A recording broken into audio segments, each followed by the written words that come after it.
My name is Emily Carter. I'm 29 years old, and this is the story of how I rebuilt my life and claimed the justice I deserved. When Emily first met Ryan, he seemed perfect. A charming entrepreneur with an infectious smile, he swept her off her feet in no time. They met at a mutual friend's wedding, and within months, Ryan had proposed under a canopy of stars on the shores of Key West. It felt like the kind of love she had always read about in novels. But perfection doesn't last forever. 5 years into their marriage, Emily noticed cracks in the facade. Ryan's late-night work meetings became more frequent. His phone was constantly glued to his hand, and his once warm demeanor turned cold. Still, Emily pushed her doubts aside. He's just stressed, she told herself. One rainy afternoon, everything changed. Emily's best friend Mia called her in tears. "Emily, I don't know how to say this, but I saw Ryan today. He was with another woman. They were holding hands." The ground beneath Emily's feet seemed to vanish. She spent the next few days in denial, replaying Mia's words over and over in her mind. But deep down, she knew she had to face the truth.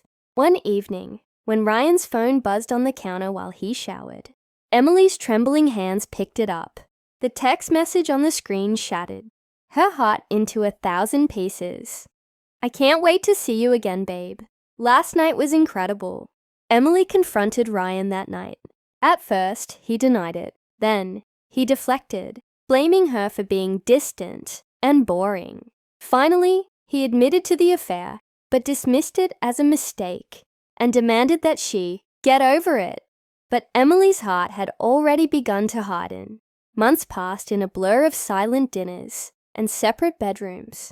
Emily filed for divorce, and to her shock, Ryan didn't just fight back. He became ruthless. He tried to tarnish her reputation, claiming she was mentally unstable and financially irresponsible. He froze their joint accounts, leaving her scrambling to pay bills, and even tried to take custody of their golden retriever, Max. It was during this time that Emily discovered her strength. She began documenting every interaction, building a meticulous case against Ryan. She leaned on Mia and her newfound circle of divorced friends, each of whom had their own tales of survival and triumph. Emily found solace in therapy and started journaling her journey, pouring out every ounce of pain and betrayal onto the pages. And then, she made a decision. She wouldn't just survive, she would thrive. When you hit rock bottom, there's only one way left to go: up. That's what I told myself every morning, even when it felt impossible. Emily's first step toward reclaiming her life was finding financial independence. With Ryan having frozen their accounts, she took on a part-time job at a local bookstore, while simultaneously exploring freelance opportunities in graphic design, a hobby she had once loved, but abandoned during her marriage. The work was exhausting, but it gave her a sense of purpose she hadn't felt in years. As she delved into her new routine, Emily stumbled upon a support group for women who had been through similar experiences. It was there that she met Lisa, a fiery single mother with an uncanny knack for strategy. Lisa introduced Emily to the concept of documenting not just the abuse, but also every instance of financial manipulation and emotional harm Ryan had inflicted. With Lisa's guidance, Emily began piecing together a portfolio of evidence, text messages, bank statements, and even witness accounts from friends who had seen Ryan's erratic behavior. She hired a sharp, no-nonsense divorce attorney named Claire, whose reputation for exposing narcissistic spouses preceded her. In parallel, Emily started working on herself. She joined a yoga class to manage her stress and picked up painting as a way to channel her emotions. Her therapist encouraged her to set small, achievable goals, like taking Max on longer walks or cooking herself a nice meal. Slowly but surely, she began to feel like herself again, a stronger, wiser version of the woman she once was. But Emily wasn't just content with moving on. She wanted accountability. Ryan's betrayal and malicious actions couldn't go unanswered. With Claire's help, Emily uncovered a series of financial discrepancies in Ryan's business dealings, evidence that could not only help her divorce case, but potentially ruin his career if exposed. The turning point came during a heated mediation session. Ryan had expected Emily to crumble under pressure, but she stood her ground, presenting her meticulously organized evidence with poise. For the first time, she saw a flicker of fear in his eyes. It was a small victory, but it fueled her resolve. By the end of the session, Ryan's lawyer suggested a settlement, signaling that his confidence was wavering. But Emily wasn't done yet. Revenge is not about hurting someone. It's about finding balance, about justice. That's what I kept reminding myself as I prepared for the final battle. Emily's determination grew stronger after the mediation session. While Ryan seemed to falter, she knew she needed one final push to ensure that he wouldn't just walk away. With a slap on the wrist, with Claire's encouragement, she took a bold step. She filed a motion to subpoena Ryan's company records, suspecting deeper financial fraud. Her instincts were right. Claire's team uncovered a web of illegal activities, tax evasion, embezzlement, and falsified documents. These revelations not only strengthened Emily's divorce case, but also put Ryan under criminal investigation. For the first time, the man who had once held all the power was cornered. Meanwhile, Emily began sharing her story anonymously through a blog. Her posts, filled with raw emotion and hard-earned wisdom, resonated with thousands of readers. The blog became a safe space for others to share their experiences, and Emily found solace in knowing she wasn't alone. Her words inspired a movement, giving voices to women who had been silenced for too long. The final court hearing was a turning point.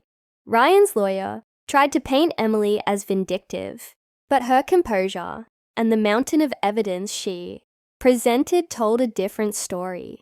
The judge ruled in her favor, granting her a significant settlement, custody of Max, and a public apology from Ryan for his actions. But Emily's victory didn't stop there. The criminal investigation into Ryan's business dealings led to his resignation and public disgrace. The man who once prided himself on his spotless reputation was now a cautionary tale. As Emily stood outside the courthouse, reporters swarming around her, she felt a sense of closure.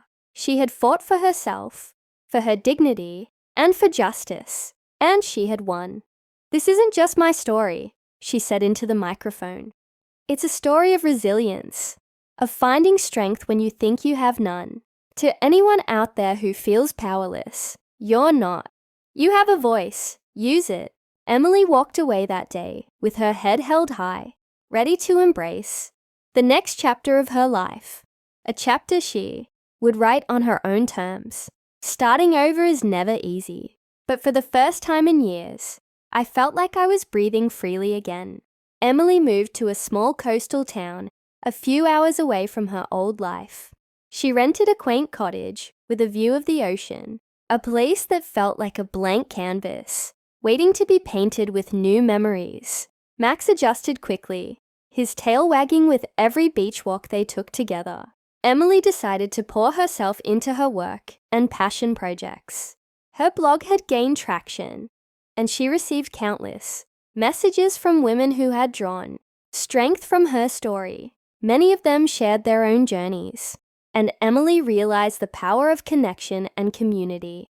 Encouraged by her readers, she started hosting online workshops on resilience and recovery, helping others rebuild their lives. One day, while walking through town, Emily stumbled upon a local art gallery. Its walls were adorned with vibrant paintings, each telling a story of hope and healing. Inspired, she dusted off her old sketchbooks and began painting again. Her work, a mix of abstract and realism, captured the raw emotions of her journey: anger, grief, hope, and renewal. To her surprise, the gallery owner, a kind woman named Margaret, offered to showcase her paintings in an upcoming exhibit. The event turned out to be a turning point, not just for her artistic career, but also for her personal healing. Seeing people resonate with her art reminded her of the resilience of the human spirit. Emily's life wasn't without challenges.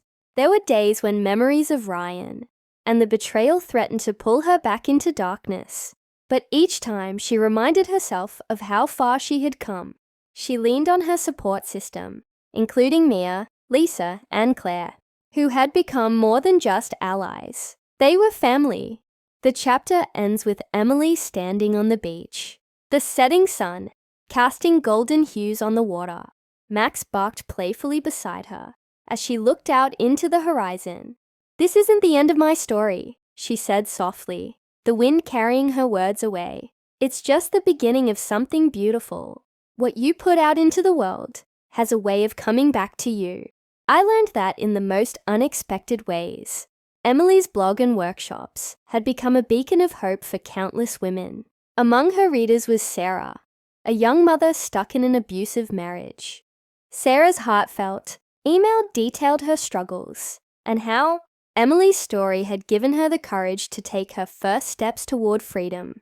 Inspired, Emily invited Sarah to her workshop and connected her with resources and support groups. The two women formed a bond that transcended their shared experiences.